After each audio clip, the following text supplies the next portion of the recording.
Today we're speaking with Dr. Kirk Hearn, owner of Hearn Vision Care, our 2020 medium-sized business of the year. Dr. Hearn led his team through the COVID-19 pandemic with confidence and calm leadership. He went above and beyond to help his team and his patients feel safe coming in for their eye care.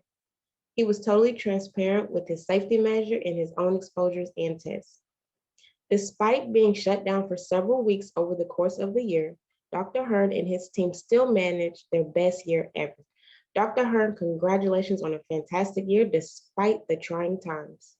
What was your biggest, brightest business achievement in 2020 and what are you most proud of? The fact that we survived last year with this pandemic, and honestly, we had an even year. We had a COVID attack in the office that got four of our staff members in November. So we basically did a 10 and a half month year, and we had the same revenue as we had for a full year the year prior to that, which to me was a huge success because it was difficult to do that, but also there was a lot of challenges involved with that too, and we made it happen. I'm most proud, honestly, of being able to go through this year and keeping my entire staff in place on here and not losing any staff members, and just having myself letting the staff be empowered enough to allow us to grow through this year with all these newness. It was so much different this year that the staff was amazing. I'm really proud of my staff. That's what I'm most proud of, is that we became a much better office in spite of this pandemic on here. It made it a lot better for us. What is an important change you had to make to be successful?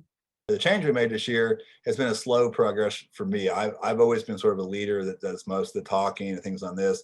This year, we started early in the year before even pandemic happened, but starting to listen to my staff more and empower my staff to do their jobs and to be kind of let them think as owners too.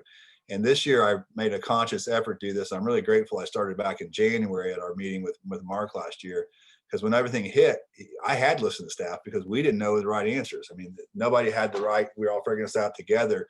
And being in an office where everybody's opinion mattered and everybody could give their input, that was by far the biggest change that we made as an office. And it's something that we continue to this very day. And I hope to keep this for the rest of my career, because it's a lot more enjoyable to come in and have everybody giving contributions versus, being a dictator from the top.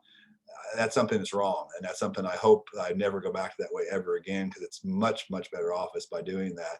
Plus the decision-making is more wise now because we use everybody's opinions versus it being just mine. It adds an extra layer sometimes to make a decision, but it's worth it. In the end, it really is worth it to me. What advice do you have for business owners that are listening to this?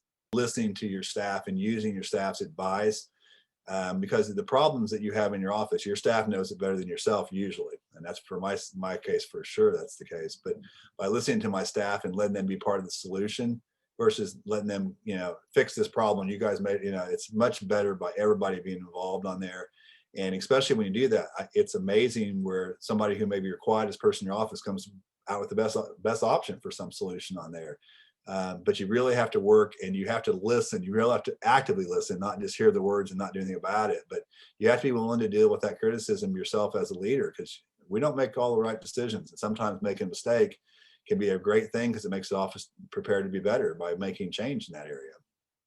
What was the thing in your mind that shifted that said, you know what, I think I do need a business coach? I left an old practice. I practiced across town. I was with for 18 years. Okay. And I was in the process of leaving that practice back in 2013. Well, he was working with a doctor in Columbus on there at that point, and I was being interviewed by her for position. And Mark came to the interview and stuff, and I was like, "Who is this dude?" So, and ends up after going through that process, I really liked Mark in the interview stuff because he had a lot of good questions and stuff. Well, I ended up not going with her as an office, but then I was like, I got my own office. I started up my new cross town here. And I had to call her and say, "Hey, can I use that coach you have? I really liked him." And that's how it all started. So he started the fall of that year with me with a brand new startup. I literally moved across town and started from nothing and built a new practice on here. So a doctor part, I knew that part. Running a business, I had no clue. I had no idea. To take a practice from nothing to doing almost $1 million, and it's not easy to do that. So that's why I stick with him, because he's in the process now of even training my office manager. So I meet with him once, and then Chandra meets him the second time of the month.